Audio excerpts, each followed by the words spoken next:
it's Tessa from Zeal Performance. Today I want to go over one of my favorite, I'd say mobility tools. It's called a peanut. So 2 tennis balls, you can tape them together. This is duct tape. You can also use hockey tape, masking tape, whatever you have laying around. You can also, with this, take 2 tennis balls and put them into a tube sock or pantyhose, and then put a little elastic band around the top just to make sure the balls stay in the same exact position. So with this exercise, what we're going to do today is we're going to work a little bit of thoracic, so that means the middle part of your back mobility, and maybe a little bit of low back. I'm also going to show you guys an upper back release. The biggest thing with this tool is to make sure you're never rolling directly on your spine with this. Also, if you have osteoporosis, I highly recommend you do not use this implement to help roll. Sometimes the extra pressure can cause more harm than good, especially if you have low bone mineral density. So with this, the tennis balls are going to go so they're on either side of my spine.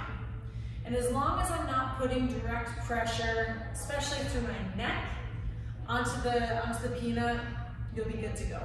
If this is too intense for you, I recommend starting with a mat underneath you. If you're at home, you can do this on a carpeted floor as opposed to a wood floor or like a hard cement floor. With this one, I'm going to go 2 tennis balls. If I want to make it spicier, I can also use lacrosse balls instead. For me, it's been a little while since I've used this implement, so I'm going to start with nice, easy, on a mat, and with 2 tennis balls. So here, I'm going to start. Usually the fussiest, I shouldn't say fussy, the tightest and most uncomfortable spot for people will be right in the middle part of their back, especially if you're sitting a lot for work or for school.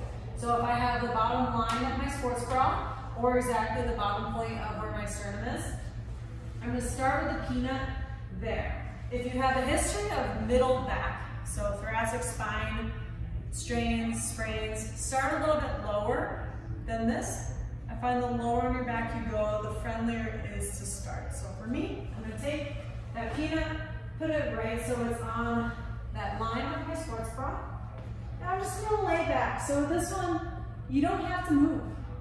You can just let gravity do its wonderful gravity thing and let it just push you down into your tennis balls, okay? So your arms will be out to the side here, and what you can do, a few different things. You can add some arm movements. You can also add some leg movements. So when the ball is the middle part of my rib cage, or I should say the bottom part of my rib cage or lower, I want you to either move your legs side to side. You can bring one knee up toward the chest. That's going to make it a little bit spicier. The other option is if you do notice a difference, is moving the arms around. So coming out to the side and a T open, and then coming back from there, okay? I would spend probably 30 seconds to a minute.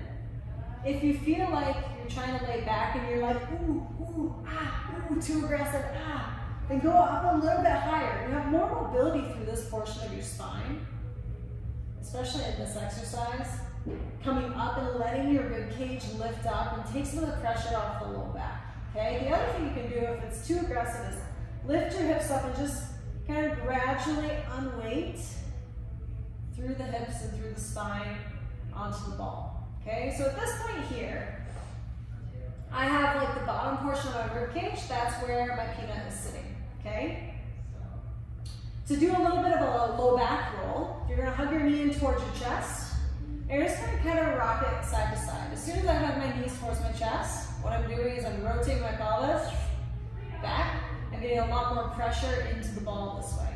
Okay, if you're super hardcore, you can go 2 legs, but make sure you're just gradually progressing. Do whatever your body can handle from a discomfort standpoint.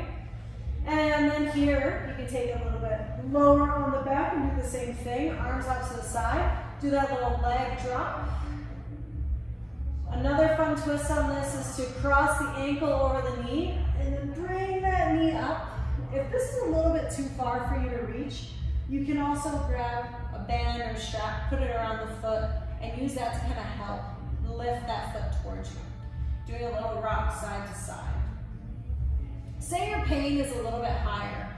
So especially if you've been spending a lot of time at a desk, or say you do a sport like rowing or swimming that involves a lot of scapular stability. My volleyball players in the house, okay?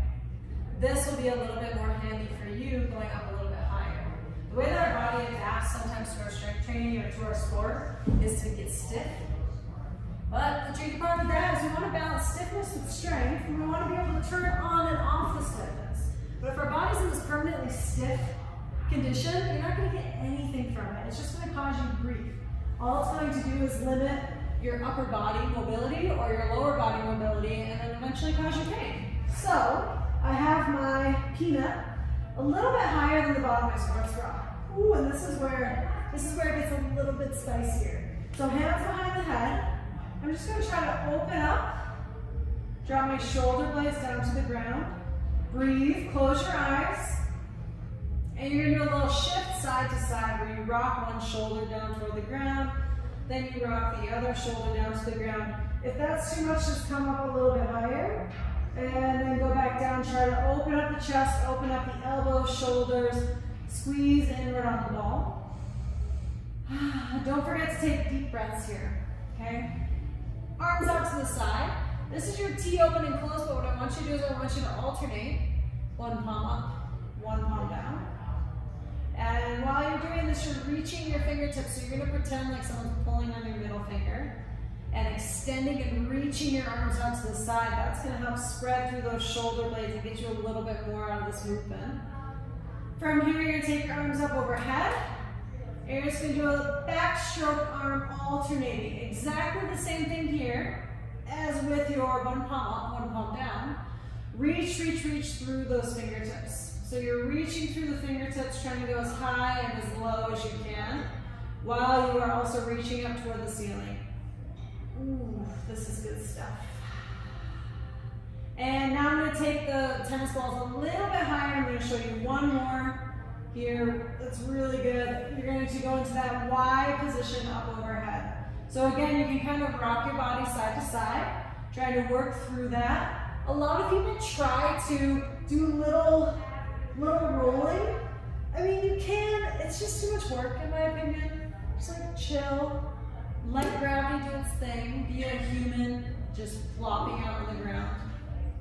Here, arms up overhead in the Y position. You're going to pull your elbows down, squeeze your shoulder blades together, and then reach up from there. And then go again, same thing, pull your elbows down, feel a nice stretch across the chest, and reach up. Again, same thing, coming down, and coming up.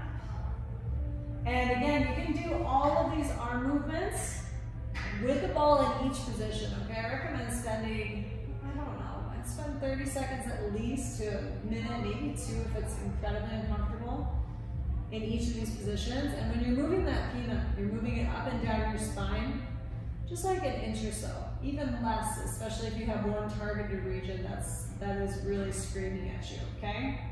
One last thing here I want to show you is you're going to take that peanut and put it right on that meaty part of your traps. So if I sit up and show you, I'm going to go for this. This is where I put my barbell whenever I'm squatting, okay? I want to put that peanut right here. This is where a lot of people carry tension. So I'm going to put the peanut right underneath my traps. So it's on either side of my spine. Press your hips up. As you press your hips up, what's going to happen? Your body weight shifts into the peanut this way, and then come back down. You'll feel as your bum goes down toward the ground that the body weight kind of comes off the peanut, and then press up again. And this is where you can add a little arm reach up overhead if you want to make it more intense, but honestly, it's pretty aggressive. Whew. So that's one of my favorite things for people to do, especially if you've been doing, it was a fail, especially if you've been doing a lot of hinging,